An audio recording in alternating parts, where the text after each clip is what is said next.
కాబట్టి శ్రీకృష్ణుడికి నన్ను తీసుకెళ్లేటప్పుడు ఈ ఊరికి పాలు కంటే గొప్ప పవిత్రత ఉంది, కరెక్ట్ గా శ్రీకృష్ణ దేవాలయానికి నన్ను తీసుకెళ్లారేమి అనేది నాకు అర్థం కాల.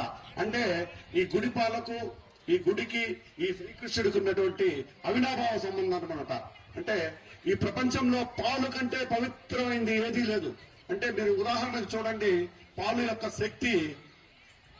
పాలు పిండినారంటే ఆ పచ్చి పాలు పెడితే 4 గంటల సేపులో పాడైపోతుంది. దాన్ని వేడి చేస్తే 1 రోజు ఉంటుంది. దాన్ని వెన్న చేస్తే దాన్ని మజ్జిగ చేస్తే 4 రోజులు ఉంటుంది మజ్జిగ. మజ్జిగలో నుంచి వెన్న చేస్తే నెల ఉంటుంది. వెన్నలో నుంచి నెయ్యి చేస్తే సంవత్సరాలు ఉంటుంది. అంటే ఈ గుడి పాలకు ఎంత శక్తి ఉంది అనేది మీరుగా గ్రహించాలా. ఇది ప్రత్యేకత ఏమీ లేదు. అంటే మహా మేధావులు తయారైన గడ్డ ఇది, గుడిపాల గడ్డ.